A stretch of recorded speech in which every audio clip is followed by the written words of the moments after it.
Halo Sobat Dunia Seribu Besar, semoga Sobat selalu diberi kesehatan, panjang umur, dan rizki yang melimpah, amin. Sebelum masuk ke alur ceritanya, jangan lupa dukung channel ini ya dengan klik subscribe, like, komen, dan share, terima kasih. Mari kita lanjutkan perjalanan. Li Qiye, Soaring Immortal juga telah mendengar tentang masalah hangat antara Verces dan Zi Chuining.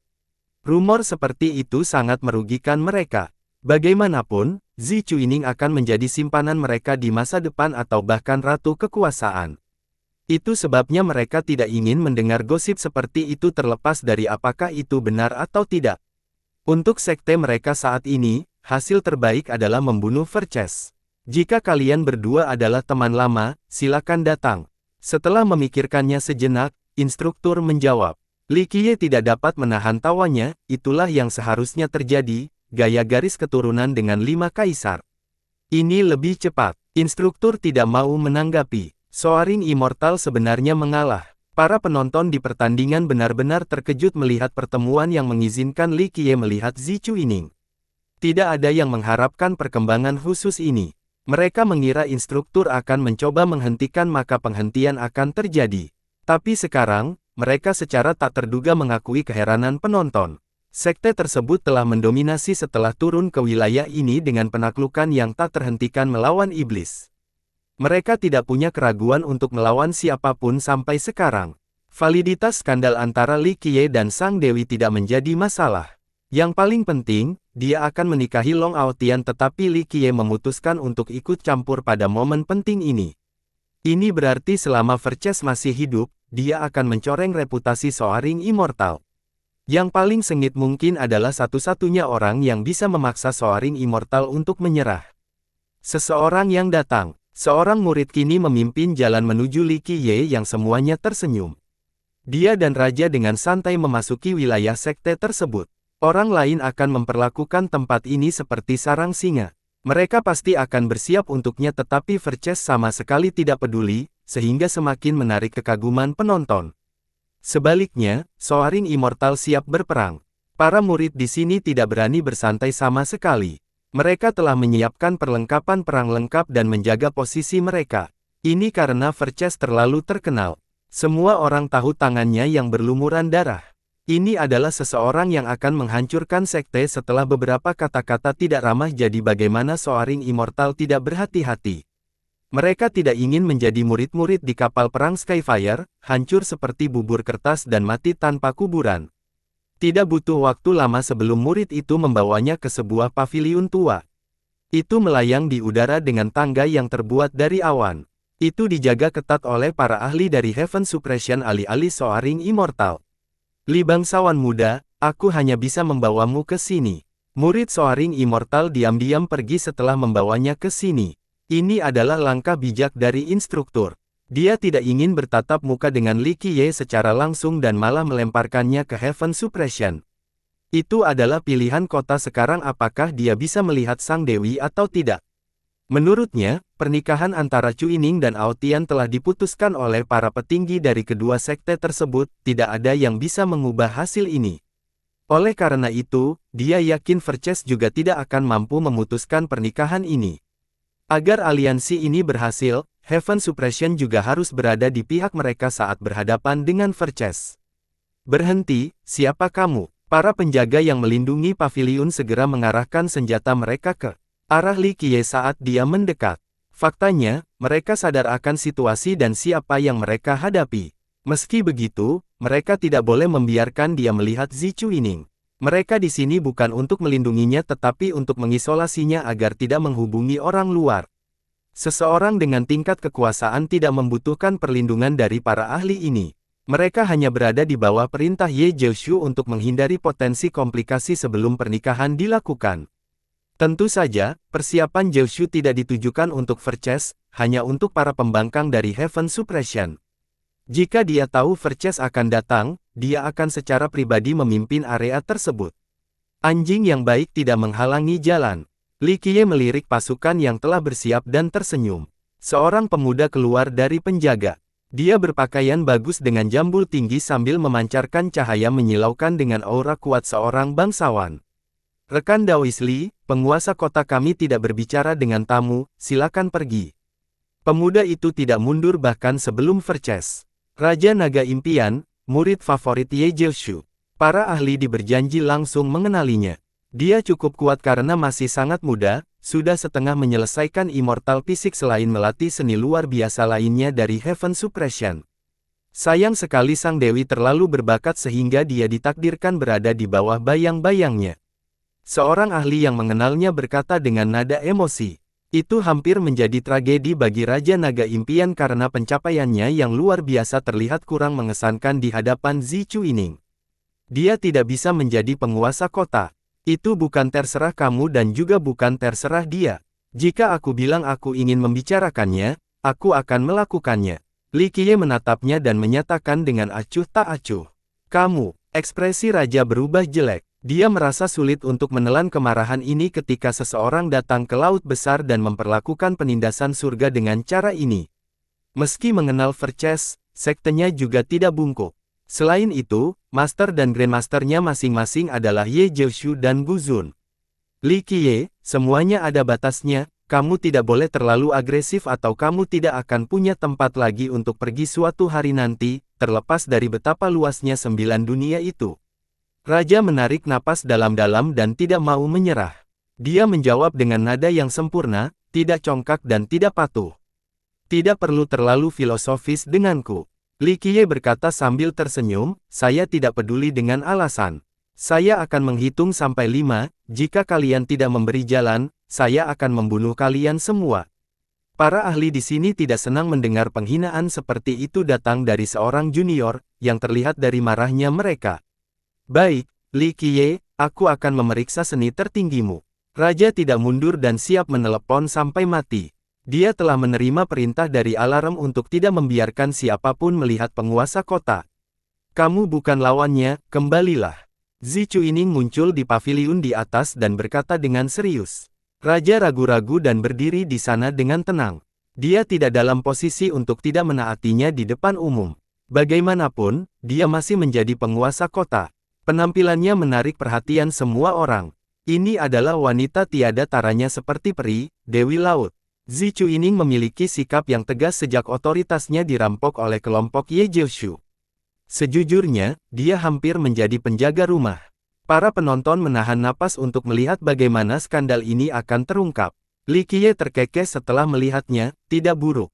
Nak, waktunya berangkat. Chuining tersenyum masam dan menenangkan kepalanya, Saudara Li, ada hal-hal tertentu yang tidak dapat diselesaikan saat ini. Saya punya masalah sendiri, mohon maaf. Dia tentu saja ingin pergi bersamanya untuk menghindari pernikahan. Namun, semua leluhur dan lelaki tua dari desa itu dikurung di Aula Naga Hitam. Kota saat ini berada di bawah kendali Ye Jiushu. Jika dia pergi, dia akan bermain di tangannya. Oleh karena itu, dia harus bertahan dan menunggu kesempatan yang tepat untuk menyerang balik. Li Qiye tetap teguh meskipun dia selalu tersenyum, kamu harus ikut denganku. Saudara Li, mohon pengertiannya. Zi Chuining secara alami tahu bahwa ini bukan tentang romansa seperti rumor yang beredar. Dia datang untuk Gu Zu, bukan untuk mencuri pengantin wanita manapun. Dia juga melawan keinginan Gu Zun, tetapi melindungi leluhur dan murid dari penindasan surga juga merupakan prioritasnya. Aku akan mengurusnya. Apakah Anda ingin saya membantai Soaring Immortal atau Heaven Suppression? Li Qiye mendengus. Para ahli dari kedua sekte dengan marah menyorotinya setelah mendengar ini. Dia berbicara seolah-olah mereka hanyalah semut. Zi Chuining terdiam setelah mendengar ini. Dia mengerti bahwa dia bukan tipe orang yang suka mengomel dan akan tetap menepati kata-katanya, terutama jika menghubunginya karena namanya adalah Li Qiye. Baiklah, kalau begitu aku akan mendengarkanmu. Dia menarik nafas dalam-dalam dan berkata dengan sungguh-sungguh. Dia harus mengubah strateginya untuk menghadapi kelompok Gu Zun sekarang. Dengan bantuan Li Qiye, mungkin mereka bisa menembus pemahaman Gu Zun tentang penindasan surga dengan cara yang berbeda. Yang paling ganas sangat mendominasi. Wanita manapun pasti ingin mengikuti pria seperti itu. Beberapa ahli salah memahami maksudnya dan berkata dengan emosi. Raja Naga Impian menjadi khawatir karena hal ini bertentangan dengan garisnya. Jika Zi Chuining pergi, dia akan mengecewakan harapannya. Tuan Kota, penindasan surga tidak menyerah pada siapapun. Dia berteriak dengan tergesa-gesa. Zi Chuining menatap dan memahami pikirannya. Dia berkata dengan datar, kamu bukan tandingan bangsawan muda Li. Bahkan jika tidak, kami akan tetap bertarung seperti murid sejati dari penindasan surga dan tidak akan pernah. Dia menyatakan dengan nyaring. Ini adalah satu-satunya cara dia bisa menjawab lokomotif nanti tanpa rasa malu. Tidak apa-apa, membunuh mereka. Li Qiye menyela raja dan menyuruh raja menyamar sebagai pelayan. Untuk bertempur, raja tahu bahwa akhir hidupnya tidak akan indah jadi dia meraung untuk mempersiapkan dirinya untuk hamil. Dentang, semua penjaga di sini menghunuskan senjatanya. Aura pembunuh langsung mencekik daerah itu. Mati. Sang raja melonjak ke langit tanpa ragu-ragu dan melepaskan teknik rentetan. Masing-masing dari mereka dapat memotong matahari dan menghancurkan bulan. Ini benar-benar sebuah tontonan untuk disaksikan. Ledakan, diluncurkan, diluncurkan. Peluncuran yang diikuti dengan terdengar-terdengar. Penjaga lapis baja ini tidak bisa menghentikan pemancaran. Dia adalah penguasa kota Mutiara dan telah memperoleh warisannya selain diajar oleh Lu Zhangsun. Intinya jelas termasuk yang terbaik di Heaven Suppression. Kerumunan orang terkejut melihat seorang pelayan membunuh ahli dari Heaven Suppression dengan begitu mudah. Apalagi seorang pelayan pun licik ini. Ada terlalu banyak master tersembunyi di pihak Verces saat itu. Kekuasaan seperti itu bisa menguasai wilayah manapun alih-alih menjadi pelayan biasa. Ini terlalu berlebihan untuk diterima. Hentikan kesombonganmu. Raja Naga Impian harus ikut bergabung. Dia melompat ke langit dan memancarkan cahaya yang berosilasi di sekeliling raja. Cahaya ini bisa menembus segalanya dan mengubah orang menjadi saringan. Namun, sang raja menyebarkan kekuatannya dengan teriakan.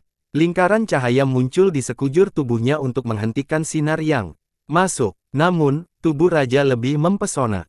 Hamparan yang menyilaukan menenggelamkan sang raja. Dia langsung menghilang ke dalam hamparan terang ini. Penonton merasakan kehangatan meninggalkan tubuhnya sambil menatap hal luas ini. Seorang senior segera mengingatkan dan melindungi juniornya, ini adalah penindasan cahaya ilahi dari surga. Jangan lihat dia atau kamu akan kehilangan akal sehatmu. Para peserta muda berkeringat dingin setelah mendapatkan kembali pikiran mereka. Melihat cahaya ini saja sudah cukup mengejutkan. Disambar langsung olehnya akan membuat seseorang menjadi bodoh seketika.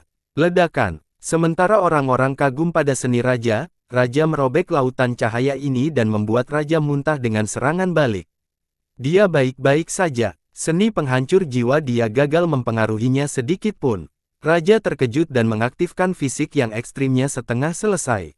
Daerah itu menjadi menarik saat dia membentuk cermin dengan kedua tangannya. Suara membaik, sinar matahari langsung memasuki cermin.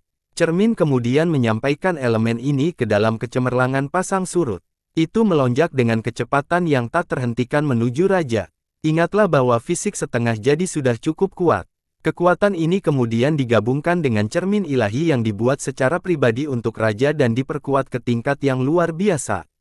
Ledakan, sang raja terhempas oleh sinar ini.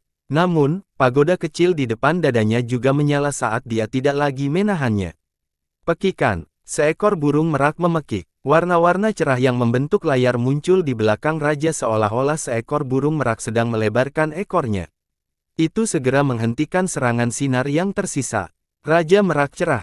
Dream Dragon King segera mengetahui siapa yang dia hadapi. Sudah terlambat. Warna-warna cemerlang runtuh seperti memetik dari surga itu sendiri. Apapun bisa dihancurkan dengan kekuatan seperti itu. Bang! Raja tidak bisa menghentikan penghalangnya dan terpaksa jatuh ke tanah. Tapi dia tidak bisa mendaki tepat waktu sebelum sebuah kaki datang dari langit dan mencapainya. Dia tidak bisa bergerak sama sekali seolah-olah ada gunung besar yang merenggut kebebasannya. Dia sangat marah dan takut setelah melihat bahwa itu adalah Li Qiye. Ini terlalu berlebihan. Dia berteriak pada raja, "Raja, Anda adalah murid penindas surga. Bersekongkol dengan orang lain adalah hukuman mati." Sang raja menatapnya dengan dingin tanpa menjawab. Banyak orang yang mengira itu aneh. Raja adalah anggota terkemuka dari Heaven Suppression. Mengapa dia bersama Li Qiye dan bahkan menentang sektenya sendiri? Li Qiye memandang raja di bawahnya dan tersenyum, "Apakah aku menghancurkanmu sekarang atau membiarkanmu mengirim pesan kepada Ye Jiushu dan Bu Zun?" Li Qiye, "Lakukan sesukamu." Orang-orang dari penindasan surga tidak akan pernah meminta belas kasihan. Lihat apakah aku meringis sedikit pun. Raja berteriak. Benar-benar sekarang. Li Qiye berkata, saya memang tertarik untuk melihat apakah Anda begitu menyerah setelah saya menyiksanya. Rekan Daois Li, mohon maafkan dia. Seorang lelaki tua keluar dari Soaring Immortal dengan beberapa tetua menemaninya. Meskipun penampakannya sudah tua, matanya bersinar dengan yin dan yang dan turunan dari segudang dao. Bahkan Paragon akan merasa kedinginan setelah bertemu dengannya. Orang itu terlalu kuat. Leluhur dari Soaring Immortal, yang saat ini bertanggung jawab atas laut besar, God King yang mendominasi dunia. Seorang ahli terkejut dan berkata tanpa berpikir. Di luar Long Ao Tian, leluhur ini memberi perintah. Tembakan besar yang tak terhitung banyaknya dari ras iblis di daerah ini dibunuh olehnya. Itulah alasan mengapa begitu banyak ahli dari Grand Sea takut melihatnya.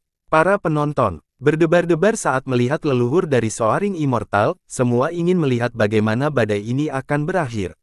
Semua orang tahu bahwa Verces tidak akan pernah mundur dari apapun, bahkan jika itu adalah Soaring Immortal. Sementara itu, Soaring Immortal juga tidak akan goyah. Jika calon simpanan mereka dibawa pergi oleh Verces, mereka akan kehilangan semua reputasi dan prestise. Jadi, pada momen penting ini, Soaring Immortal harus memaksa Li Qiye untuk tunduk atau membunuh. Hal lain akan menodai otoritas mereka. Anda pikir Anda siapa? Sekte Anda tidak memenuhi syarat untuk ikut campur ketika saya ingin membunuh. Li Qiye meliriknya dan berkata. Para penonton menyaksikan senyum setelah melihat ini. Siapa lagi selain Verces yang berani berbicara dengan God King yang mendominasi dunia seperti ini? Pria itu bukanlah God King yang mendominasi dunia biasa karena dia datang dari Soaring Immortal di atas segalanya.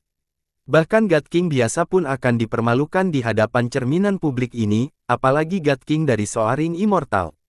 Oleh karena itu, mata leluhur menjadi dingin. Dia tidak menjadi marah tetapi dia tidak akan membiarkan hal ini berlalu begitu saja. Hanya atu langkah darinya bisa membuat laut besar bergetar. Tak terhitung banyaknya yang akan gemetar di hadapan namanya. Karakter seperti itu tidak akan menerima hal ini. Meski begitu, dia tetap mempertahankan sikapnya yang dapat diterima dan berkata dengan serius, rekan Daois Li, tidaklah bijaksana untuk menjadi musuh melawan Soaring Immortal dan Heaven Suppression. Jika Anda terus melakukan ini, Anda tidak akan punya tempat tujuan lagi. Ya, aku tahu. Li Qiye tersenyum santai, baiklah. Silakan gunakan cara apapun yang kamu miliki sekarang. Jika Anda tidak dapat menghentikan saya hari ini, kam ini akan diratakan. Semua orang tersentak setelah mendengar kata-kata agresif tersebut. Soaring Immortal mengeluarkan banyak upaya untuk mengambil tanah ini dari iblis dan monster laut. Tapi sekarang, dia ingin meratakannya dengan mudah. Tidak ada seorang pun yang menandinginya dalam hal keberanian. Bahkan Hailin yang agresif harus melarikan diri agar tetap hidup. Baiklah, kita akan melihat betapa menakjubkannya dirimu. Nenek-nenek berteriak. Pada tingkat eskalasi seperti ini, satu pihak harus mati. Jika tidak, Soaring Immortal tidak lagi mampu menghalangi seluruh dunia. Gemuruh. Dengan ledakan keras, dinding batu giok terbang halus dari laut. Batu giok itu menyala setelah tembok mengelilingi wilayah laut ini. Berdengung. Segel dan rune kekuasaan muncul di dinding ini. Nafas suci menggagalkan seluruh wilayah. Gumpalan cahaya yang menyilaukan muncul dari dinding dan paksaan menuju murid-murid Soaring Immortal. Dentang, dentang, dentang. Sebuah peristiwa yang sulit dipercaya terjadi. Armor suci muncul di tubuh mereka sementara senjata mereka memancarkan keilahian. Ini merupakan peningkatan kekuatan yang sangat besar. Tubuh mereka semakin bertambah besar untuk menyeimbangkan kekuatan baru. Dalam waktu singkat, mereka menjadi raksasa yang berdiri di lautan seperti dewa untuk memimpin dunia ini hingga membuat ngeri banyak orang. Hanya Sekte Soaring Immortal yang memiliki akses ke metode mengerikan seperti itu, mengubah murid mereka sendiri menjadi dewa yang menjulang tinggi. Apa itu? Bahkan leluhur dari kekuatan besar pun terkejut. Gemuruh. Murid-murid ini mengelilingi Li Qiye dan memblokir semua jalan keluar. Soaring Immortal tidak akan pernah membiarkan dia meninggalkan tempat ini hidup-hidup. Ini akan menjadi pertarungan sampai mati. Para ahli yang ketakutan merasa sangat sulit bagi siapapun untuk menerobos blokade ini. Li Qiye, kecuali kamu memiliki fisik abadi yang sempurna atau memiliki kekuatan God King legendaris, kamu tidak akan meninggalkan tempat ini dalam keadaan utuh. Nenek moyang mengeluarkan senjatanya dan dengan dingin menyatakan, sebenarnya nenek moyang tidak percaya diri untuk membunuh Verces tetapi dia ingin memanfaatkan momentum ini dan memaksanya kembali. Benar-benar sekarang, Li Qiye melirik ke arah dinding batu giok halus dan berkata, benteng penghancur tirani dari Kaisar Abadi Bami. Lumayan tapi sekarang sudah terlalu tua. Sekte Anda terlalu sering menggunakannya, jadi menurut Anda berapa banyak kekuatan yang bisa diberikan oleh tembok ini saat ini? Selama itu cukup untuk menghentikanmu. Nenek moyang berkata, belum terlambat untuk pergi sekarang atau kami akan mengejarmu sampai ke ujung dunia. Kematian bagi mereka yang menentang kita. Para murid dari Soaring Immortal bernyanyi serempak dengan momentum yang menindas. Nyanyian ini mengguncang seluruh laut besar seolah-olah banyak dewa yang melolong. Orang-orang kehilangan akal sehatnya karena aura ilahi ini. Para mitra yang lebih lemah tidak akan mampu melakukan perlawanan sama sekali karena mereka sudah kalah dalam hal aura. Baiklah, kalau begitu, saatnya aku membunuh. Li Qiye menanggapi para murid yang didewakan. Dengan itu, 18 meriam kristal ada di tangan. Dengan suara retak, dia langsung mengisinya dengan satu Dragon Flame Uranium. Ke-18 barel itu tiba-tiba menyala dengan nyala api yang halus ini setelah dengungan pelan. Bunuh dia. Para murid tidak mengetahui jenis senjata apa itu tetapi mereka tidak menyetujuinya sama sekali. Dengan seruan perang yang nyaring, mereka menghancurkan dunia ini saat mereka berlari mencarinya dengan keilahian mereka. Kekuatan destruktif turun untuk menghancurkannya. Para penonton menjadi pucat dan mengerti mengapa Soaring Immortal bisa memperlakukan 9 dunia dengan penghinaan setelah menyaksikan kemampuan mereka. Bahwa itu, Li Qiye tertawa terbahak-bahak melihat musuh yang datang. Klik, klik, klik. 18 barel berputar dengan kecepatan gila dan mengeluarkan percikan api sebelum melepaskan partikel terang. Setiap partikel berukuran sebesar ibu jari dengan kecepatan yang luar biasa, tidak ada yang bisa menghindari atau menghentikan tembakan yang sangat tajam ini. Zes, hanya dalam sepersekian detik, ledakan suara yang terdengar. Semburan kecil darah berceceran di mana-mana seperti mata air. Kabut berdarah yang tak terhindarkan dari pandangan orang banyak. Di bawah sapuan partikel cahaya, tubuh para murid berubah menjadi saringan sebelum hancur total. Yang tersisa dari tubuh mereka jatuh ke tanah sambil berteriak dengan mengantuk. Tidak ada yang mengharapkan perkembangan ini. Beberapa detik yang lalu, para murid ini mengancam dunia seperti dewa. Namun dalam sekejap mata, Verces telah membuat mereka menjadi potongan-potongan berdaging. Kata-kata tidak dapat menggambarkan pemandangan mengerikan ini. 18 meriam dibuat dari teknik pandai besi puncak pada zaman dahulu, belum lagi bahan-bahan berharga yang dibutuhkan. Terlebih lagi, daya tembaknya berasal dari matahari yang dimurnikan menjadi Dragon Flame Uranium. Ini adalah ciptaan menakjubkan yang mencapai puncaknya dari usaha gagak hitam. Terlebih lagi, bahkan Raja Naga Hitam dan Kaisar Abadi Yin Tian membantu menciptakan senjata tersebut. Satu-satunya hasil yang mungkin terjadi setelah serangan gila-gilaan itu adalah kematian. Ini mungkin paling sombong dan aneh yang pernah disaksikan oleh penonton. Dari awal hingga akhir, Li Qiye tidak menyalurkan energi darahnya sama sekali dan tidak menggunakan teknik apapun. Setelah satu serangan dari 18 meriam, para murid dihancurkan dengan anggota tubuh yang hancur. Kerumunan itu menatap ngeri pada senjata yang dimilikinya. Apalagi para murid dewa ditembakkan. Begitu cepat, yang lain tentu saja tidak akan punya peluang juga. Mati, nenek moyang Soaring Immortal meledak dengan amarah. Apalagi God King yang mendominasi dunia seperti dia belum pernah melihat cobaan yang begitu mengerikan. Tangisan senjata dominasinya bergema di 9 langit dengan aura dominasinya. Hukum Dao turun seperti hujan. Bintang-bintang hancur dan lautan mengering sebelum kekuatan dahsyat ini menyebabkan bulu kukuk berdiri. Ini bukanlah harta karun yang sebenarnya tetapi di bawah kendali God King yang mendominasi dunia, serangan yang dihasilkan masih sangat hebat. Tidak buruk. Li Qiye tertawa di hadapan badai hukum pemerintahan yang datang. Meriam itu langsung menyegel semua hukum. Dengan bunyi klik, larasnya berputar lagi. Semuanya menjadi merah panas dan partikel-partikelnya mulai menyala sesuai hukum masing-masing. Senjata warisan nenek moyang memang luar biasa namun tidak sebanding dengan 18 meriam yang dibuat dengan bahan unik yang digali dari tambang abadi Crystal Vault.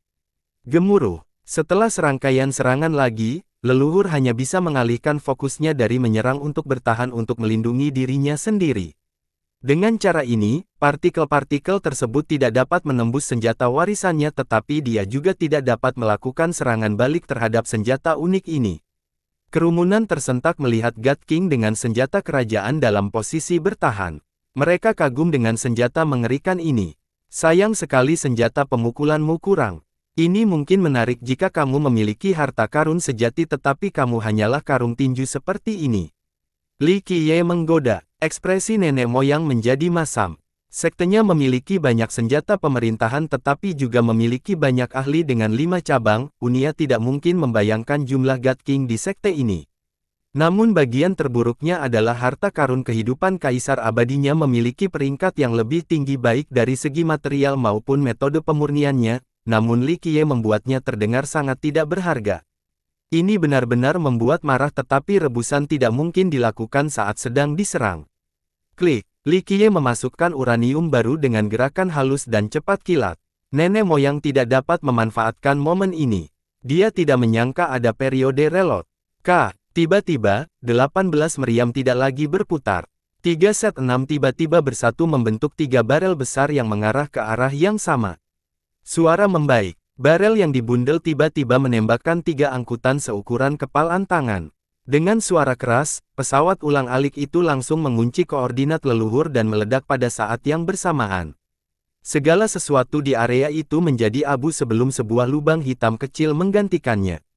Ini adalah kehancuran ruang. Nenek moyang mencoba melarikan diri tetapi tidak berhasil sehingga dia mendapatkan darah akibat benturan tersebut.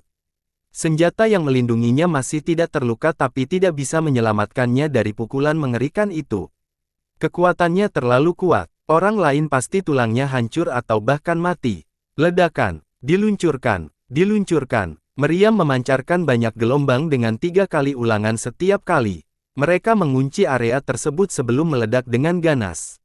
Gemuruh. Rentetan serangan itu tidak meninggalkan apapun di area ini, hanya luka parah. Tata ruang di sini tidak akan pulih untuk sementara waktu. Nenek moyang tetap terbang bahkan di bawah perlindungan senjata leluhur.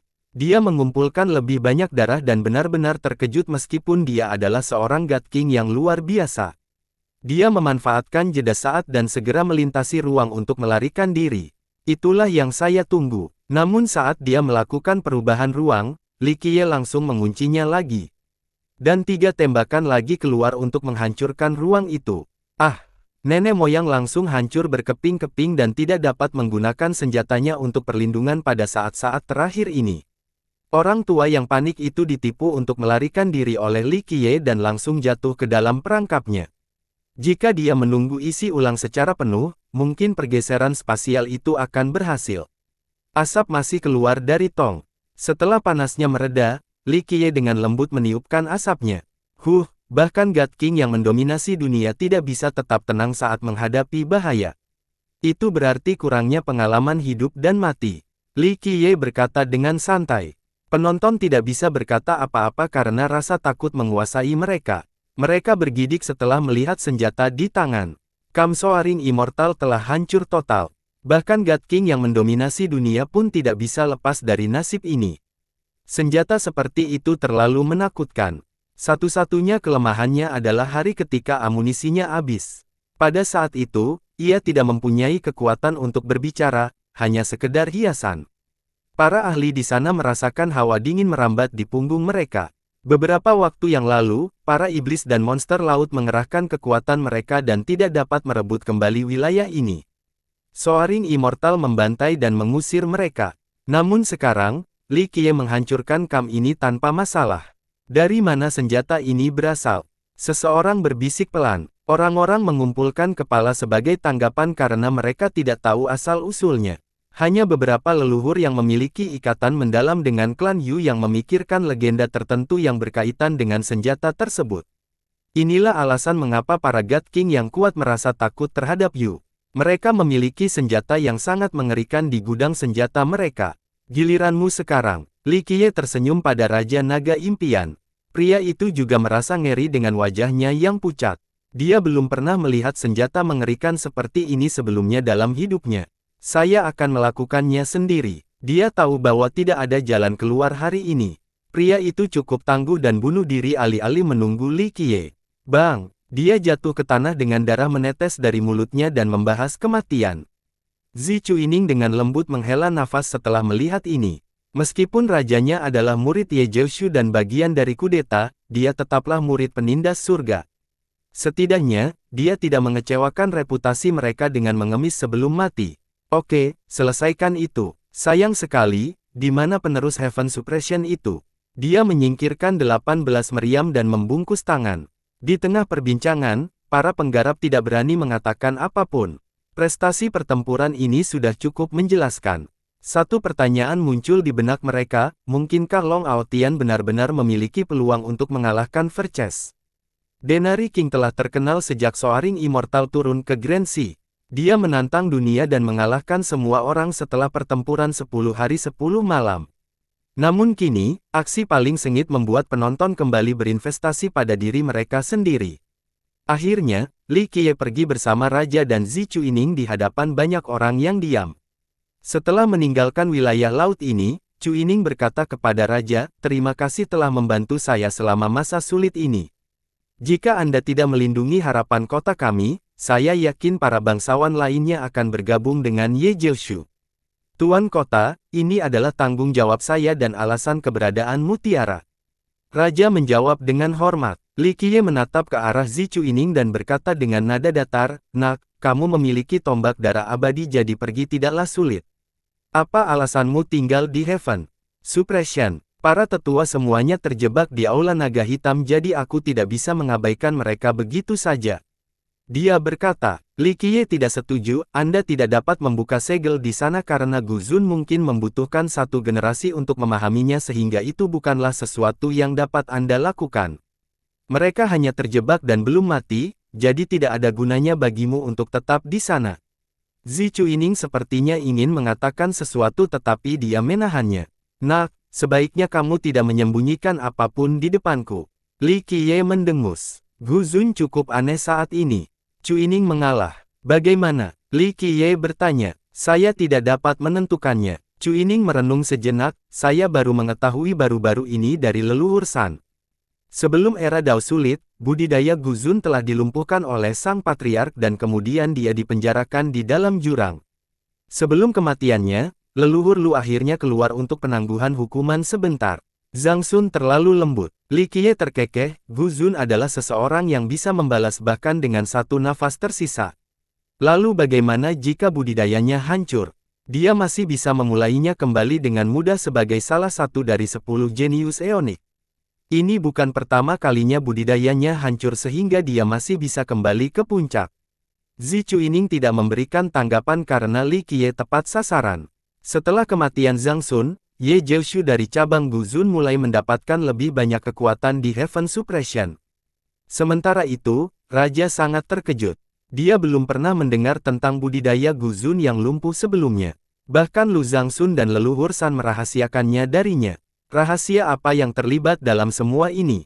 Leluhur San berkata bahwa ketika Gu Zun bernafas, dia ingin menggali kuburnya sendiri, kata Chuining.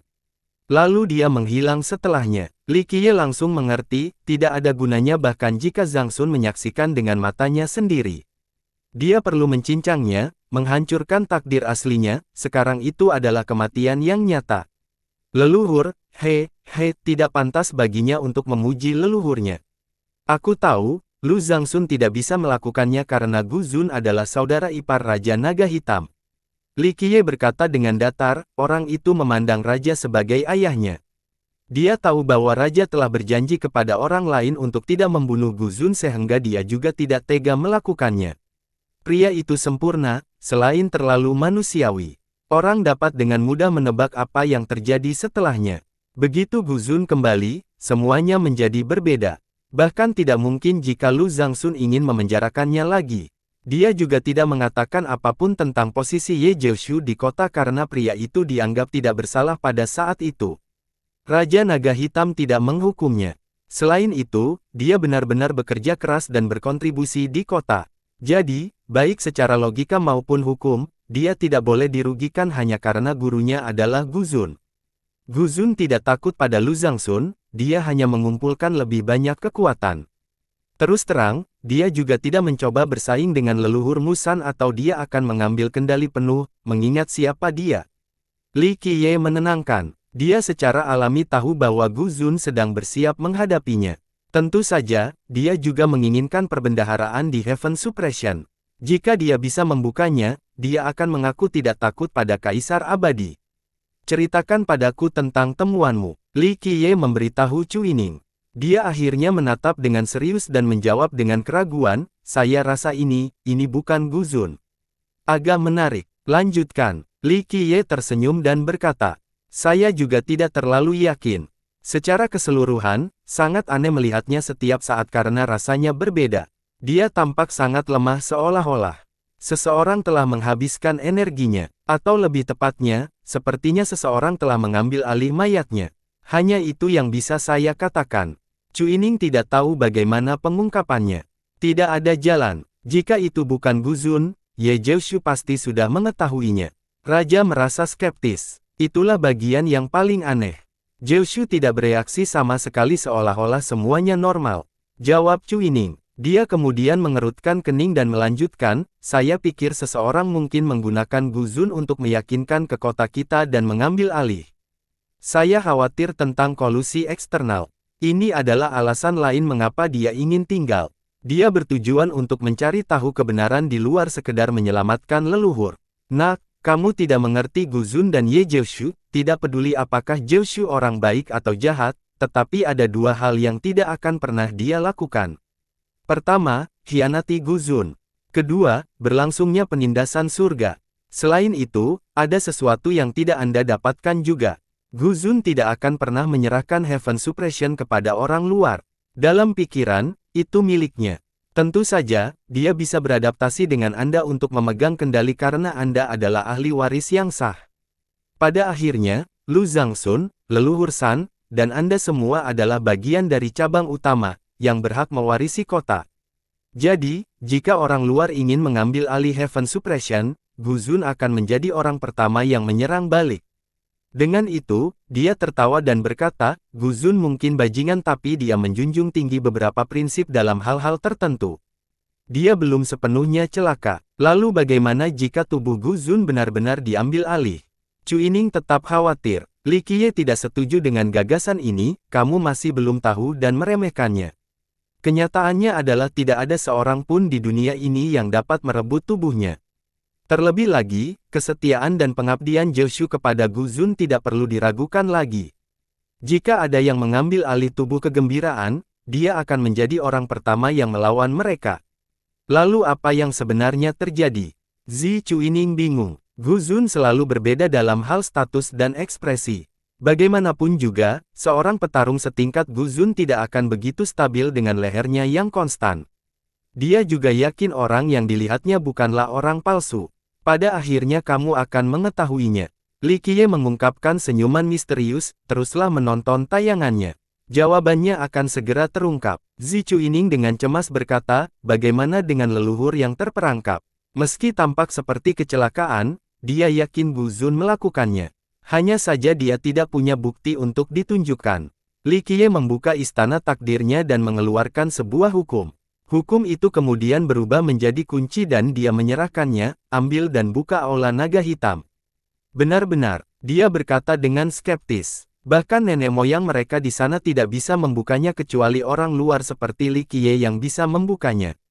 Memang sulit dipercaya. Pergilah, sejak apa aku berbohong padamu? Li Qiye berkata sambil tersenyum. Kalau begitu aku berangkat. Dia menarik nafas dalam-dalam dan berkata dengan sungguh-sungguh. Bagaimana jika Ye Zhou dan Guzun mengambil tindakan? Raja merasa khawatir Chu Yining akan kembali ke penindasan surga. Li Qiye menggelengkan kepalanya. Pertama, posisi sah sehingga Guzun tidak akan membunuh atau dia akan melakukannya sejak lama. Yang dia inginkan hanyalah otoritas Anda. Kedua, sekarang berbeda. Menangkap kalian semua hanya menguji air tetapi setelah ini, semua orang tidak akan berarti apa-apa, tidak ada gunanya dia membuang-buang waktu. Musuhnya yang paling kuat dan seumur hidup telah tiba. Senyuman tebal muncul di wajah Li Qiye setelah mengatakan, "Ini, pergilah, tidak akan terjadi apa-apa." Li Qiye berkata kepada Chu Yining, "Matriark Yu juga akan menjagamu. Juga, beritahu orang-orang leluhur San untuk tidak terlibat dalam hal ini karena begitu saya mulai membunuh, saya tidak akan peduli di cabang mana mereka berasal. Saya sudah sampai." Chu Yining mengangguk sambil memahami bahwa Li Qiye mengincar Gu Zun. Namun, dia tidak mengerti kapan keduanya menjadi musuh, tidak ada nenek moyang yang menyebutkannya sebelumnya sehingga dia menjadi sangat penasaran dengan cerita yang mendasarinya. Sayangnya, itu bukanlah sesuatu yang bisa dia tanyakan. Li Qiye tidak kembali ke Yu setelah Zi Chu Yining kembali ke Heaven Suppression. Dia membawa raja ke lokasi terpencil. Mereka melintasi pegunungan, lautan luas, dan dunia salju kedalaman hingga laut besar. Ini adalah lokasi terjauh dan tertinggi di wilayah ini. Singkatnya, ini adalah perjalanan yang sangat panjang. Kemana kita akan pergi? Dia tidak bisa bertanya. Tempat yang jauh. Karena Anda memiliki menara mutiara, Anda dapat mengetahui tempat ini. Tentu saja, apakah Anda dapat melihatnya lagi di masa depan, itu tergantung pada kemampuan Anda sendiri. Li Qiye berkata sambil tersenyum. Sang raja terdiam sejenak. Setelah melewati begitu banyak lokasi, dia mungkin tidak akan bisa mengakses lagi. Mengapa kita tidak melintasi ruang angkasa saja? Dia menjadi penasaran dan percaya bahwa seseorang dengan kekuatan dapat mencapai koordinat manapun di 9 dunia. Melintasi ruang angkasa tidak akan berhasil. Ini adalah jenis alam tersembunyi, Anda harus berjalan berkeliling untuk menghindarinya sebelum mencapai area tersebut. Dia menjawab. Sang raja menyadari bahwa tujuan mereka sangat penting dan misterius, jika tidak maka tempat tersebut tidak akan memiliki perlindungan spasial. Mereka melintasi dunia ekstrim sebelum akhirnya tiba. Meskipun raja mencoba yang terbaik untuk menghafalnya, dia masih tidak yakin bisa kembali ke sini sendirian di waktu lain. Tanah tanpa batas dengan hutan tak berujung dan bukit-bukit yang menjulang tinggi. Aura kuno langsung menyerang para pendatang baru seolah-olah belum pernah ada orang yang menghuni tempat ini. Kurangnya manusia disebabkan oleh lolongan kera dan tanaman merambat yang mencapai langit. Tanah ini penuh dengan kehidupan. Energi roh begitu kental di sini sehingga menjadi terlihat. Ini menunjukkan bahwa tidak ada yang mencoba berlatih di sini. Tempat ini, kenapa tidak ada yang mencoba membangun garis keturunan di sini? Bahkan jika dia tidak memahami geografi budidaya, bahkan orang bodoh pun tahu bahwa tempat yang penuh energi ini adalah yang terbaik untuk memulai sebuah silsilah. Karena tidak ada yang diperbolehkan. Ia sudah memiliki pemiliknya. Li Qiye tersenyum. Sebenarnya tempat apa ini? Dia bertanya lagi. Unggas kristal tambang abadi. Li Qiye berkata, hanya kaisar abadi yang diperbolehkan berada di sini, tidak ada orang lain. Unggas kristal tambang abadi. Dia belum pernah mendengar tempat seperti itu. Setidaknya harus ada legenda tentang hal itu. Salah satu dari 6 bumi leluhur yang abadi. Li Qiye berkata datar. Hal ini mengejutkan raja karena dia telah mendengar tentang 6 lokasi besar. Dia tidak menyangka tempat ini menjadi salah satunya. Jadi ada makhluk abadi di sekitar sini. Setidaknya di zaman kuno. Dia bertanya. Li Qiye menggelengkan kepalanya. Saya tidak bisa menjawab apakah ada yang abadi atau tidak. Tetapi ada banyak lokasi dengan makhluk yang sangat tua, lebih tua dari imajinasi Anda. Dia membeku sesaat setelah mendengar jawaban ini. Jawabannya menyiratkan bahwa dunia ini jauh lebih luas dari yang terlihat. Setidaknya, lebih dari era mereka saat ini. Saat ini, dia mengetahui tentang era Desolate yang jauh, era ekspansi. Desoles ketika ras saling bersaing, zaman kegelapan era Ming kuno, dan era kaisar yang cemerlang. Li Qiye seperti mengatakan bahwa ada era bahkan sebelum era Desolate dan beberapa makhluk mengerikan dari periode itu masih hidup. Dia bergidik setelah memikirkan kemungkinannya.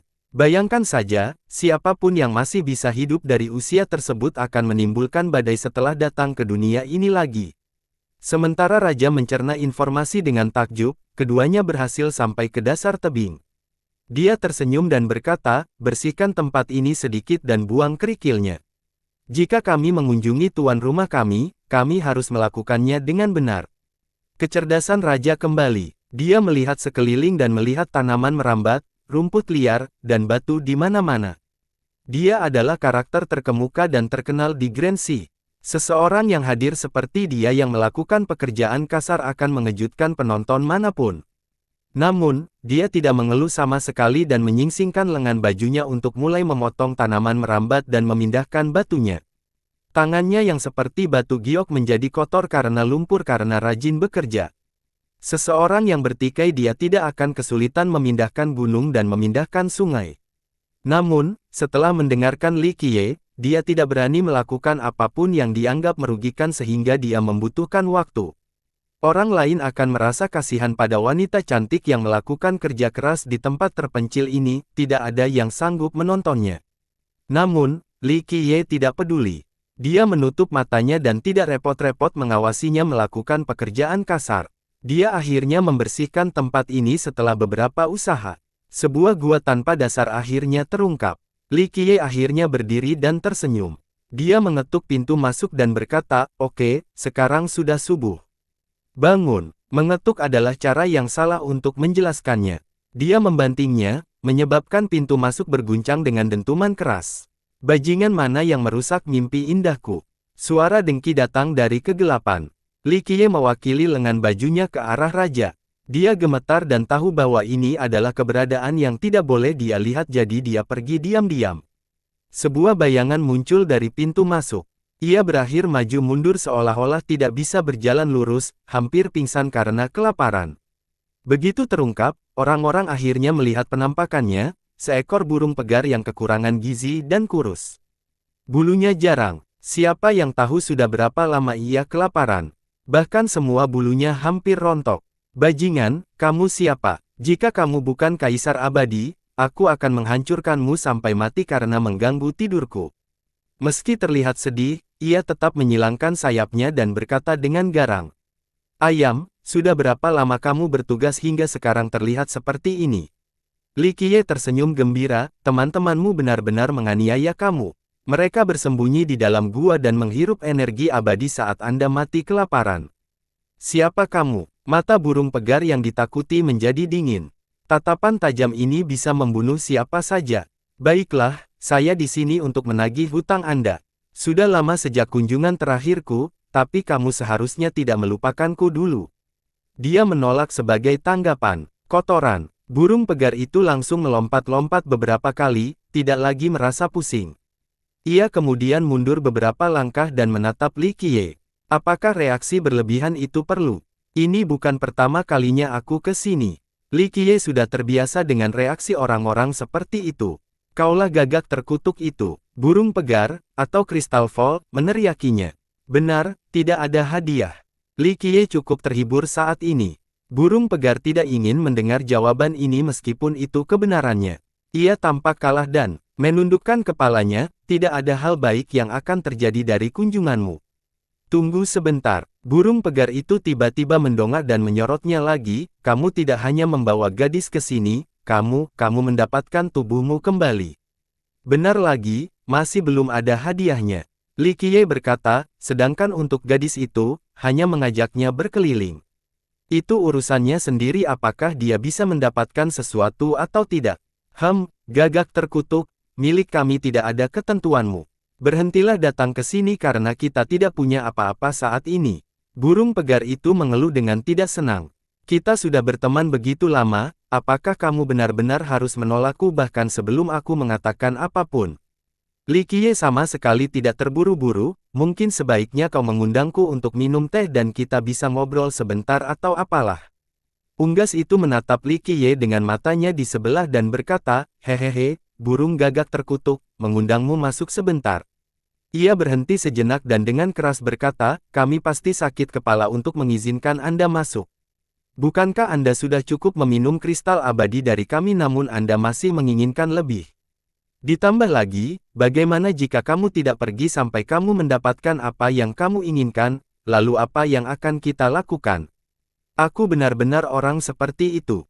Li Qiye tersenyum dan berkata, "Saya selalu terbuka dan jujur dengan kecenderungan untuk berbuat adil." "Ya, kamu adalah orang seperti itu." Ungas itu menyela Li Qiye tanpa memberikan wajah apapun. Li Qiye tetap riang seperti biasanya, tidak ada makan siang gratis di dunia ini. Bisa dibilang aku memang meminjam banyak kristal abadi dari kalian para pelit dan tidak pernah mengingatnya, tapi setelah bertahun-tahun, bukankah kalian semua seharusnya berterima kasih padaku? Terima kasih, pantatku. Unggas itu terpampang, dulu di era Ming kuno, Anda meminjam begitu banyak sumber daya dari kami. Porsi itu saja sudah cukup untuk memulai sebuah dunia. Melebih-lebihkan lagi, Li Qiye terkekeh, memang benar begitu, tapi itu hanya sekitar keseluruhan kristal, yang lainnya hanyalah sisa. Rongsokan, unggas itu bereaksi lebih besar kali ini dan melompat tinggi. Ia menjulurkan mengingatkan dan memekik, kuharap surga membunuhmu, gagak terkutuk. Anda berani mengatakan memo, itu adalah material berharga tingkat kaisar abadi. Matilah, saya hanya mengatakan yang sebenarnya. Dibandingkan dengan kristal khusus di sini, bahan lainnya hanyalah sisa. Li Qiye mengabaikan unggas itu dan berkata, di mataku, kristal abadi adalah barang asli di sini. Kamu sudah mendapatkan cukup kristal dari era Ming kuno. Satu lusin, gagak terkutuk, apalagi tidak membicarakan tentang waktu yang lain, kamu masih belum membayar kembali satu pun dari periode itu. Unggas itu jengkel, saya tidak punya apa-apa lagi. Ingat, akulah yang mengakhiri era Ming kuno dan menyapu kegelapan. Jika bukan karena aku, apakah tambangmu masih begitu damai dan ayam tuamu bisa tidur seperti ini? Tidak ada kesempatan. Lalu, kenapa aku harus membalas budimu? Li Qiye berkata dengan acuh tak acuh. Kami tahu kamu akan mengingkari hutangmu. Setiap saat, selalu ada alasan untuk tidak membayar kembali. Unggas yang dirugikan juga merasa tidak berdaya. Li Qiye melanjutkan, bagaimana kamu bisa mengatakan itu selain berterima kasih padaku? Ya, saya memang meminjam banyak kristal tetapi berpikirlah, jika Kaisar Abadi datang untuk mengganggu Anda sesekali, atau, jika saya mengumpulkan legiun dari 9 dunia untuk menerang tempat Anda, berapa generasi yang akan terjadi? Tempat terakhir, berapa banyak kristal yang dibutuhkan untuk mengganti kerugian tersebut? Ada dua sisi dalam segala hal, baik dan buruk, jadi Anda tidak boleh terus-terusan memikirkan hal buruk. Fokus pada hal yang baik saat ini. Selama jutaan tahun, karena saya, Anda bisa mendapatkan kedamaian. Jadi, memberiku kristal itu bukanlah suatu kerugian yang sama sekali. Apakah saya benar? Li Qiye memutar saat ini. Gagak, kamu bajingan terkutuk, iblis penghisap darah. Unggas itu berteriak dengan marah.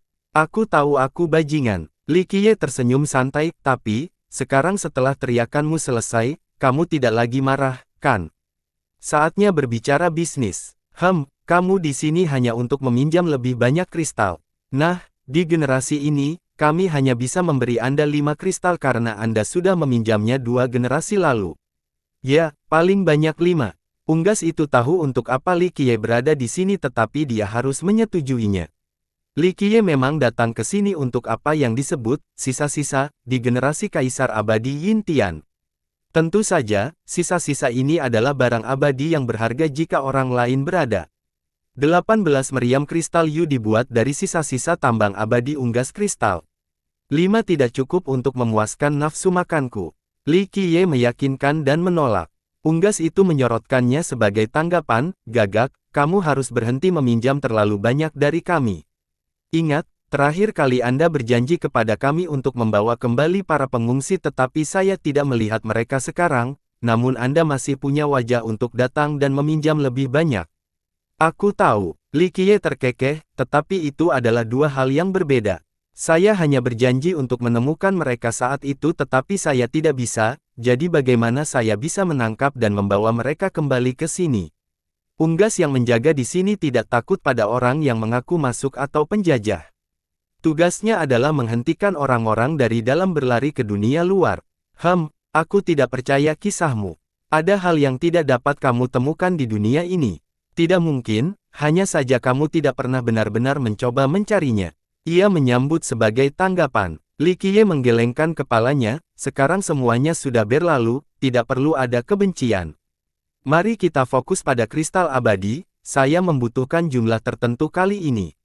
5, itu maksimal. Unggas itu berkata, itulah jumlah yang kami negosiasikan saat itu.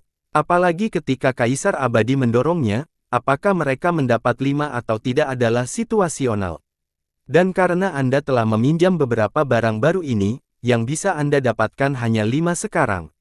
Tambang abadi belum tentu menyerah pada tuntutan kaisar abadi. Ada standar ketat dalam permainan. Kamu ingin mengusirku dengan 5 orang. Tidak mungkin karena saya ingin tampil maksimal di generasi ini. Formasi tertinggiku membutuhkan sejumlah besar kristal abadi. Li Qiye berkata perlahan. Unggas itu melihat sebelum mengakui, baiklah, Gagak terkutuk, beri aku nomornya agar kita bisa bernegosiasi tapi jangan berjanjimu. Kami tidak punya banyak, tidak banyak, hanya 100. Cukup, Li Qiye mengungkapkan, 100. Unggas itu kembali berteriak dengan suara keras yang panjang dan menusuk. Setelah sekian lama, ia menarik napas dalam-dalam dan berkata, Gagak, itu tidak lucu sama sekali. Coba lagi. Saya tidak bercanda, Li Qiye menekankan. Unggas itu menatap dengan hati-hati dan akhirnya menyadari bahwa dia tidak main-main, dilihat dari ekspresinya. Tidak ada jalan, ia dengan dingin menolak, kami dapat memberi Anda paling banyak 15, hanya 15. 100, aku harus punya 100. Li Qiye tidak mengalah. 20, tidak lebih. Crow, ini adalah batasnya dan kami melakukan ini hanya untuk memberi Anda sedikit wajah. Kalau tidak, bahkan kaisar terkuat pun tidak akan mendapatkan nomor ini. Unggas itu berkata dengan tegas. Aku tidak akan pergi tanpa 100. Li Qiye dengan lembut menenangkan dengan sikap menyerah yang sama. Gagak, jangan ambil 1 juta pun saat kami memberikan 1 inci pun.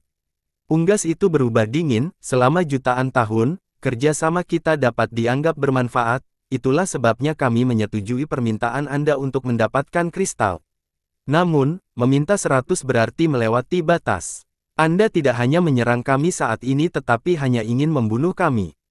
Li Qiye menatap lurus ke arah Unggas itu dan berkata, Unggas, tidak mudah menyembunyikan apapun dariku.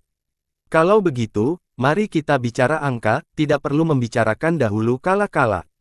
Kalian semua baru saja melarikan diri ke sini jadi aku bisa mengerti bahwa ini sulit pada awalnya. Namun, Anda memiliki cadangan sekarang, terutama setelah era kaisar ketika keadaan masih damai. Seharusnya panennya bagus dan saya harus dihargai karenanya. Sekarang mengenai angka-angkanya, produksi Anda harus sekitar 10 jika lambat dalam 1 generasi, 20 jika cepat. Tentu saja, sarang Anda memakan sebagian sehingga Anda memelihara setidaknya 8 generasi. Ini adalah angka yang konservatif. Tentu saja, ketika saya datang untuk meminjam, saya turun lebih rendah lagi yaitu 5. Itu seharusnya tidak menjadi masalah yang sama sekali. Setelah beberapa keuntungan dan kerugian dari generasi ke generasi, dalam perhitungan saya, Anda seharusnya memiliki stok sekitar 200 kristal. Tentu saja, jika Anda beruntung, seharusnya sekitar 300. Dia berhenti sejenak di sini, bahkan jika Anda memiliki 200 kristal, yang saya minta hanyalah 100. Itu bukannya tidak masuk akal, aku masih memberikan sedikit waktu luang. Unggas itu tidak membalas perhitungan Li Qiye dan hanya membalas dengan dingin. Setelah beberapa saat, akhirnya ia berkata, Gagak, meskipun kamu benar tentang kami yang memiliki 200 inventaris, lalu kenapa? Kami harus menyimpan setiap kristal dari satu generasi ke generasi lainnya, terlalu enggan untuk menggunakannya sendiri. 200 keping itu adalah hasil kerja keras kami, nyawa kami, dan dukungan sarang kami. Kami pasti tidak akan setuju jika Anda mengambil separuh hidup kami. Unggas itu berjanji untuk tidak memberi Li Qiye 100 kristal. Li Qiye tersenyum menanggapinya, saya tahu bahwa tidak mudah bagi Anda semua untuk menyimpan kristal sebanyak ini. Ini juga tidak mudah bagi saya, tetapi itulah kenyataannya. Saya ingin 100. Gagak, kami hanya bisa memberikan 20 yang terbaik, ini adalah batas kami. Unggas itu berkata dengan dingin, jika kamu tidak menginginkannya, baiklah, kita akan selesai di sini. Saya tahu bahwa Anda sungguh luar biasa dan tidak ada yang bisa menahan amarah Anda, tetapi teruslah mendorongnya dan kita akan jatuh bersama. Kami bukan tandinganmu dalam 1 lawan 1 tapi jangan lupa, kami adalah sarangnya. Paksakan masalah ini dan kami akan menggunakan seluruh cadangan kami, mempertaruhkan nyawa lama kami untuk menjatuhkanmu. Kami mungkin tidak bisa membunuhmu tapi jika kami berusaha keras, kamu juga belum tentu bisa mengalahkan kami, tidak peduli seberapa kuatnya kamu, kendalikan keserakahanmu dan ikuti perjanjian sebelumnya atau kita harus berhenti. Setelah mengucapkan kata-kata terakhirnya, unggas itu menjadi sangat panas dan marah. Kalau begitu, kamu bisa mencobanya. Li Qiye berkata dengan datar, saya di sini bukan untuk bernegosiasi, 100 adalah suatu keharusan. Bahkan jika kamu tidak memberikannya, aku akan meratakan kandangmu dan mengambil semua kristalnya. Li Qiye memiliki sikap yang tegas untuk menandingi sikap unggas tersebut. Gagak, maksudmu kamu ingin tertawa melawan penambangan kita? Unggas itu tepat ke arahnya. Itu tergantung pada sikapmu. Li Qiye menjawab, singkatnya, kalian semua harus membayar harga yang mahal di generasi ini, tidak ada makan siang gratis di dunia. Saya telah membawa kedamaian ke tambang Anda, jadi jika Anda ingin menjaga ketenangan ini, Anda harus membayarnya. Ini adalah bagaimana seharusnya. Gagak, jangan lupa, kami selalu membayar dan kamu selalu mendapatkan kristal dari kami tetapi kali ini kamu bertindak terlalu jauh. Unggas itu menjawab dengan tegas. Ini berbeda pada generasi ini. Saya akan menyerang kali ini tetapi sebelum pertempuran terakhir, saya harus mengurus beberapa dewa dan kaisar yang selalu menimbulkan masalah. Oleh karena itu, saya membutuhkan sumber daya untuk mencapai semua rintangan sehingga saya bisa fokus pada pertarungan. Li Qiye menjelaskan dengan tenang. Itu masalahmu, itu tidak ada hubungannya dengan kami. Unggas itu membalas. Tidak ada hubungannya denganmu. Li Qiye tidak bisa menahan tawa, unggas, siapa yang memberi kedamaian. Di generasi ini, hasil pertarungan terakhir tidak menjadi masalah, Anda akan bisa bernapas lebih lega. Tetapi jika saya benar-benar menang, tentu saja, sarang Anda tidak perlu lagi bersembunyi di tempat ini, tanpa sinar matahari. Jika kamu ingin melihat cahaya itu lagi dan tidak dilirik oleh surga yang jahat, bukankah kamu harus membayar mahal dan membantuku? Itulah mengapa saya ingin 100 kristal. Ini sudah cukup baik bagi saya, karena mempertimbangkan kerjasama kita di masa lalu yang bermanfaat. Kalau tidak, aku akan meminta 200. Li Qiye mengucapkannya dengan dingin. Unggas itu merenung sebelum menenangkan pikirannya, gagak, kami senang kamu mau berusaha mengerahkan tenaga dan berdoa untuk kesuksesanmu tapi kami tidak bisa menyukainya. Siapa yang tahu bagaimana pertempuran ini akan berakhir? Ini memang egois, tetapi jika kegelapan tahun-tahun yang tak terbatas akan datang, kita memerlukan jatah untuk menjalaninya. Perbendaharaan ini adalah hidup kami jadi kami hanya bisa memberi Anda 20, tidak lebih. Kami tidak mampu melakukan hal lain. Tidak ada ruang untuk negosiasi jika dilihat dari sikap unggas tersebut. Li Qiye tidak setuju, seperti yang saya katakan, saya di sini bukan untuk bernegosiasi. Itu bukan terserah kamu, kamu harus mengeluarkan 100 kristal. Sikap Li Qiye menjadi lebih keras. Gagak, kalau begitu kamu ingin bermain keras. Anda menyatakan perang terhadap kami sekarang. Anda harus berpikir dua kali karena tambang abadi kami bukanlah musuh Anda. Jika kamu membawa api perang ke tempat ini, aku khawatir itu akan menjadi kesalahan terbesar dalam hidupmu.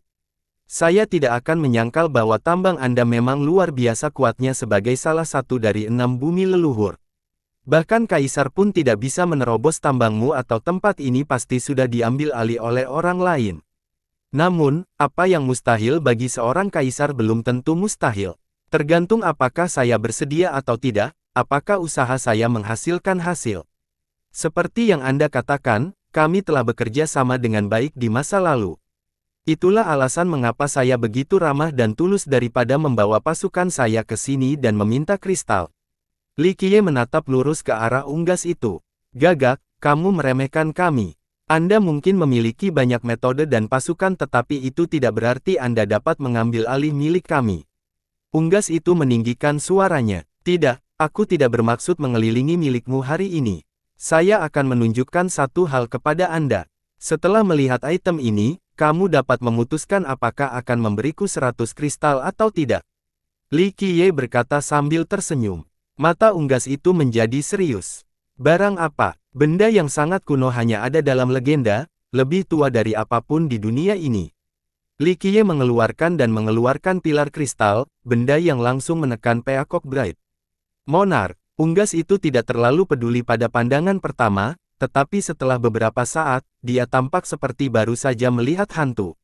Ia menjadi pucat karena ngeri dan terhuyung mundur. Bulu-bulu yang tersisa di tubuhnya tiba-tiba tumbuh tegak. Kali ini dia benar-benar ketakutan dan menatap pilar itu dengan bertanya. Ingatlah bahwa unggas ini adalah eksistensi yang dapat berbicara setara dengan seorang kaisar. Namun, teror masih menguasai pikiran. Faktanya, bahkan kaisar yang mengetahui asal-usul pilar kristal pun akan merasa takut dengan cara yang sama. Unggas itu terus mencari. Kekuatan yang terkandung di dalamnya jelas merupakan hal yang nyata, tidak ada cara bagi Li Qiye untuk mengelabui karakter pada level ini. Bahkan jika dia mencobanya, tidak ada cara untuk menerapkan kekuatan di dalamnya. Itu tidak mungkin. Benda ini tidak ada di dunia ini. Unggas itu akhirnya berkata dengan tidak percaya. Itu tepat di hadapanmu. Li Qiye berkata dengan santai, kamu tahu betul apa itu. Meskipun kalian semua belum pernah melihatnya, kalian sudah mengenali keberadaannya sejak lama. Tetapi hal itu tidak mungkin ditemukan. Selama ribuan tahun sekarang, Anda bukan satu-satunya yang mencarinya. Bahkan keberadaan yang lebih tua darimu dan lebih kuat dari para dewa dan kaisar mencoba mencarinya kemana-mana. Unggas itu membeku. Kalian para kakek tua mencobanya tetapi tidak ada hasil. Li Qiye menyatakan, tetapi siapakah saya? Jangan lupa, Unggas, saya adalah seseorang yang dapat menemukan petunjuk yang sulit dipahami dan disebarkan dari semua makhluk lama. Sarangmu tidak mengetahui rahasia petunjuknya, tetapi setelah aku mengumpulkan semuanya dan mempersiapkannya dari generasi ke generasi, aku akhirnya mendapatkannya. Dia menjadi sentimental tanpa menunjukkannya. Dia telah menghabiskan banyak upaya dan membayar harga yang mahal untuk mendapatkan barang pamungkas ini. Anda juga tidak bisa menyegelnya dan membawanya, tidak ada jalan. Ia dapat membunuh dewa dan kaisar dengan mudah, tetapi tidak ada gunanya jika Anda tidak dapat mengeluarkannya. Unggas itu membeku. Li Qiye menjawab dengan datar, apa yang mustahil bagi orang lain tidak dapat membatasi saya. Jangan lupa, aku adalah gagak hitam, Li Qiye. Itu sebabnya benda itu menjadi milikku, menyebarkannya. Unggas itu menjawab lama. Meskipun mereka tidak mau percaya, kebenarannya ada di sana. Setelah sekian lama, ia menjadi tenang dan berkata, Gagak, kamu harus tahu bahwa ini adalah satu-satunya. Jika dunia tidak ada lagi, maka dunia juga akan ikut musnah. Aku tahu, alasan itu digunakan untuk membunuh kaisar dan dewa adalah boros. Hanya pertarungan terakhir yang layak dilakukan. Tentu saja, saya tidak akan menggunakannya kecuali tidak ada pilihan lain. Saya mengeluarkannya hanya untuk mengirim pesan, kata Li Qiye. Jika saya bisa mengeluarkan benda ini, apakah ada hal lain di dunia ini yang tidak bisa saya dapatkan? Anda pikir saya hanya membangun dan menyalakannya? Anda pikir saya hanya bisa membawa kaisar memancing? Sejujurnya, tidak ada kaisar yang mendukungku saat ini, tetapi jika aku ingin meratakan milikmu, percayalah, aku akan tetap melakukannya terlepas dari berapa banyak sumber daya yang dibutuhkan. Setelah saya mengambil keputusan, tidak ada yang tidak dapat saya lakukan. Aku bahkan hidup untuk kembali dari akhir dunia, menandakan apakah aku masih takut pada siapapun. Itu semua adalah permainan trade-off bagi saya. Jika aku mau, aku bisa menjatuhkan siapapun, tidak peduli seberapa kuat mereka. Unggas itu tidak menanggapi pernyataan ini karena dia mengetahui tekad dan kecenderungan gagak hitam untuk sukses. Inilah alasan mengapa begitu banyak orang takut padanya selama ini. Di mata para pakaian dalam, gagak ini adalah seekor kecoa yang tidak bisa dibunuh. Bahkan jika dia dikalahkan dan dihancurkan, suatu hari dia akan mengangkat kepalanya yang jelek lagi dan menyapu musuh-musuhnya. Hati daunnya sempurna, mampu menahan segala kegagalan dan kegagalan untuk memulai kembali.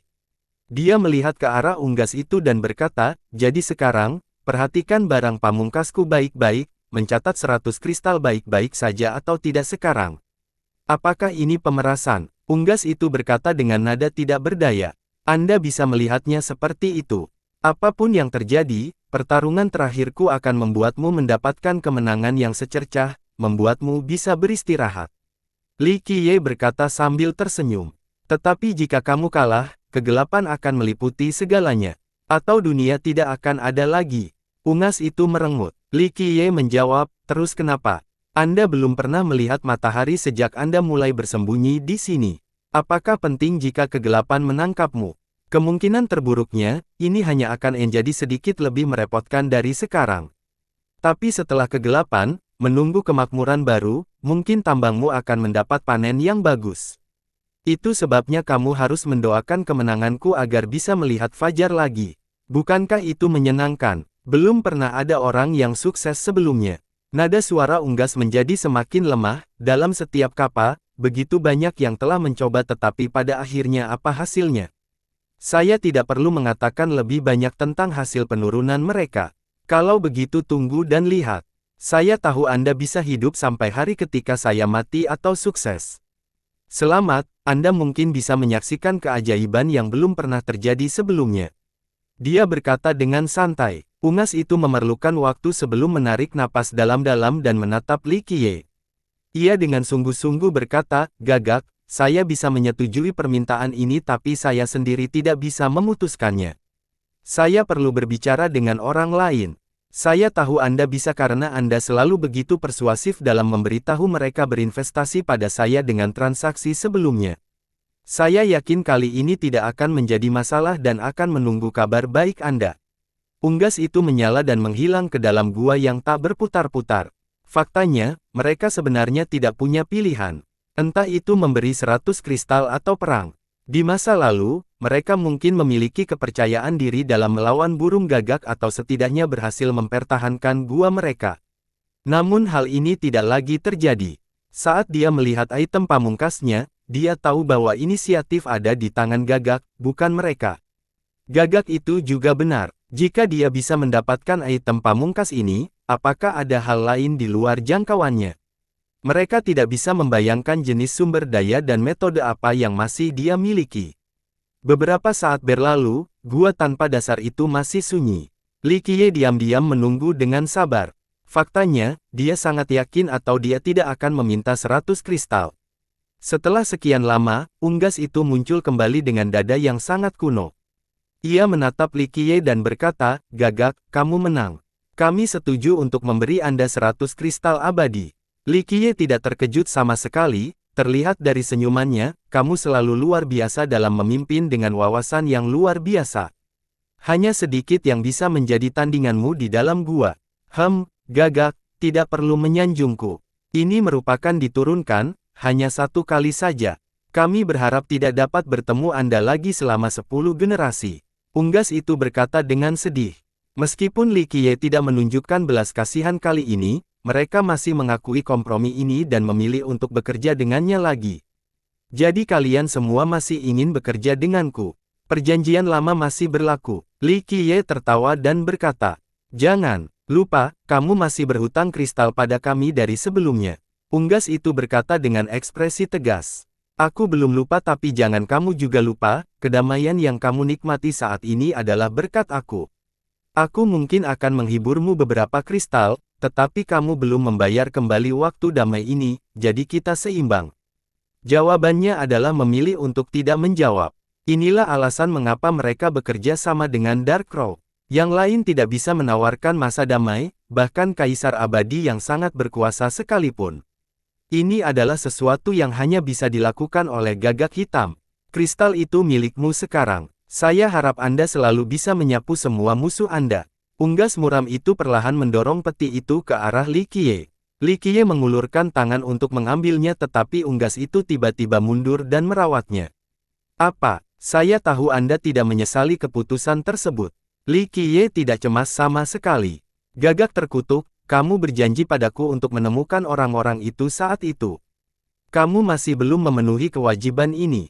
Unggas itu menatapnya dan berkata, burung pegar, berita apa yang ingin kamu dengar? Senyuman muncul di wajah Li Qiye. Unggas itu tidak merespon meski mulutnya sedikit terbuka. Kalau begitu, aku akan berbicara denganmu. Li Qiye terkekeh, burung pegar, apa yang kamu lakukan selain duduk di sini dan berjaga? Izinkan saya membuat tebakan pembohong. Bahkan seekor harimau pun kadang-kadang lengah, tetapi Anda tidak. Bagaimana bisa orang-orang itu melarikan diri di bawah pengawasan Anda? Saya rasa itu tidak mungkin. Unggas itu menjawab dengan dingin, saya hanya ingin mendengar kabar. Baiklah, aku akan mengatur dua hal. Li Qiye berkata, pertama, mereka telah berubah. Bahkan jika surga yang jahat memiliki mata, ia tetap tidak akan bisa mengenalinya. Kedua, mereka masih hidup. Itu saja, unggas itu menghela nafas dengan lembut dan tidak berkomentar setelah hening sejenak.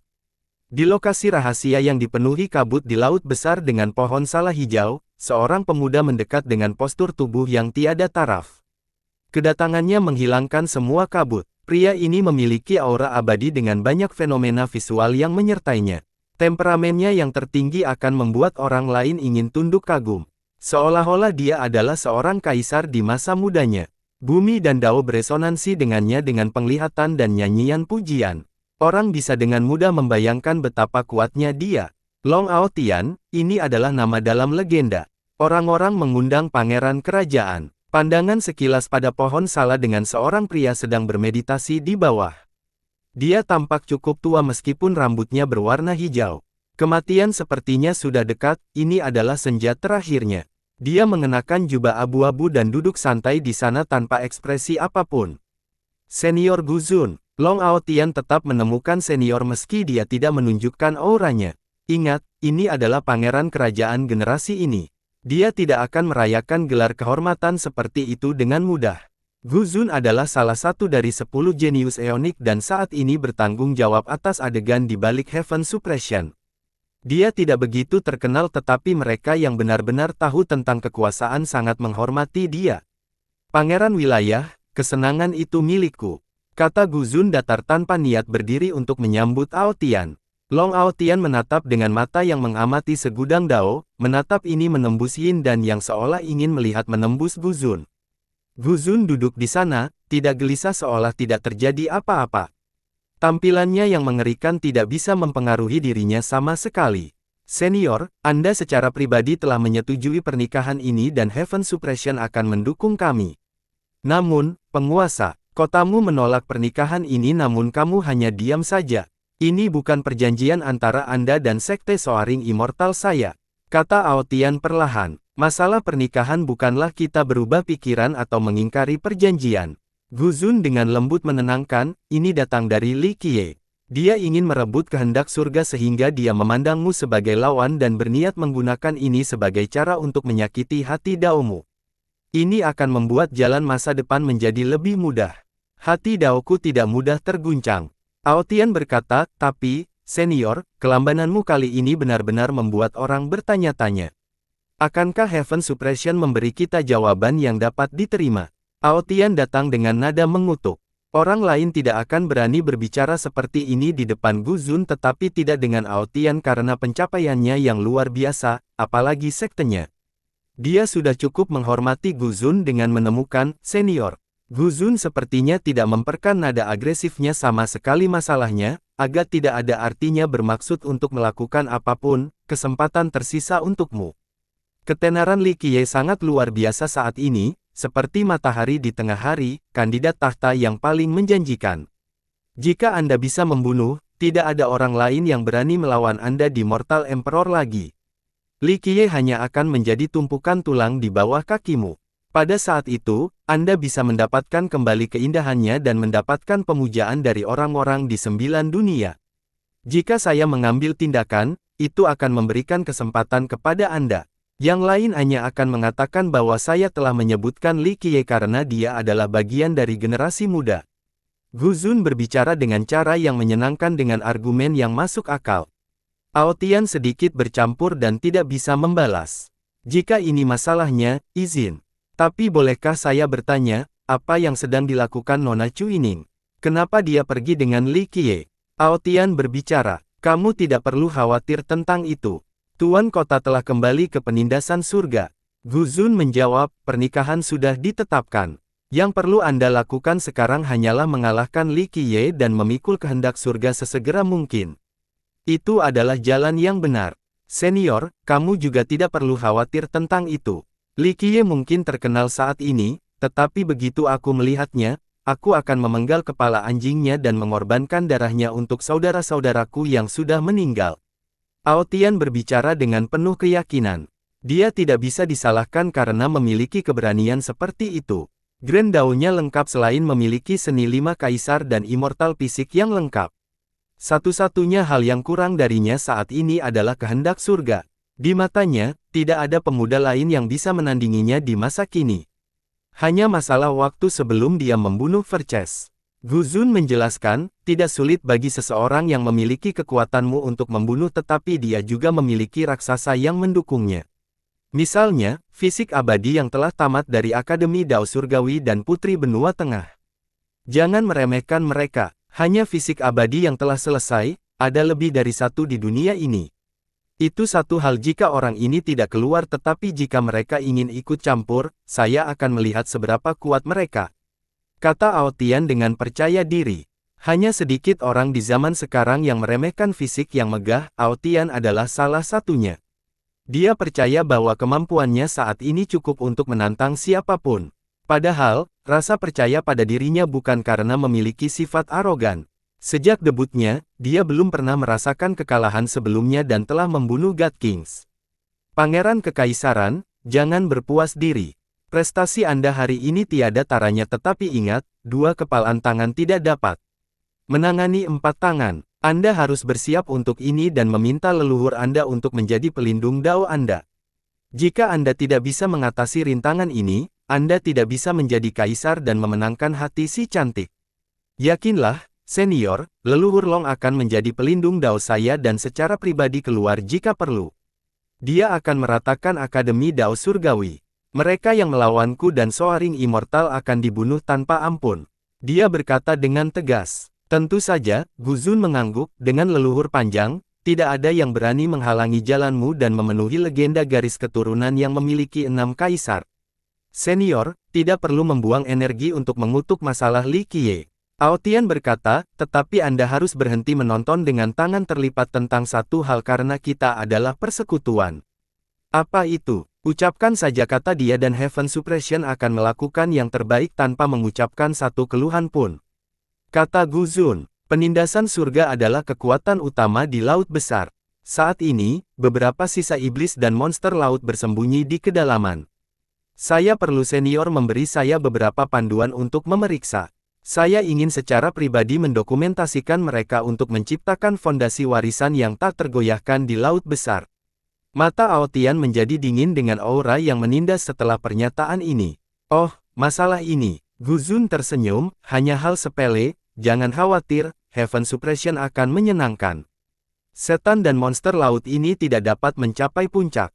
Pasukan mereka dikalahkan olehmu, mereka gemetar di hadapan namamu sambil menjalani kehidupan pinjaman. Aotian senang dipuji oleh Gu Zun. Di dunia ini, begitu banyak orang yang memujinya tanpa henti tetapi dia tidak peduli pada mereka. Sayangnya, itu tidak sama jika itu berasal dari karakter tingkat tinggi Gu Zun. Ini adalah seorang jenius eonik dengan konstitusi yang tiada taranya di masa sekarang. Dipuji oleh Gu Zun adalah suatu hal yang mulia. Baiklah, saya akan menunggu kabar Anda, senior. Aotian mengangguk. Dia awalnya datang untuk mengabarkan Gu Zun tetapi pergi dengan gembira. Setelah Aotian pergi, seorang pria kekar muncul di hadapan Gu Zun. Dia tidak terlihat terlalu tua sehingga janggut putihnya menjadi lebih mencolok. Ini adalah murid Gu Zun, Ye Jiushu yang setia. Jiushu, perintahkan beberapa orang untuk menjadi pemandunya untuk menemukan iblis yang bersembunyi di parit. Biarkan dia membunuh sebentar untuk memuaskan kepuasannya, perintah Gu Zun. Tuan, jangan khawatir. Saya akan mengirim beberapa tetua yang sangat akrab dengan laut untuk menunjukkan kepada pangeran. Jiushu menjawab dengan hormat. Gu Zun hanya tersenyum. Dalam pikirannya, Aotian hanyalah pion, tidak ada kesempatan bagi Soaring Immortal untuk memisahkan diri dari badai ini sekarang. Tuan kota kembali. Dia telah membuka aula naga hitam dan melepaskan para leluhur. Jiushu melaporkan. Aku tahu. Gu Zun mengangguk. Dia sama sekali tidak terkejut karena dia sudah menduga hal ini akan terjadi. Bersambung.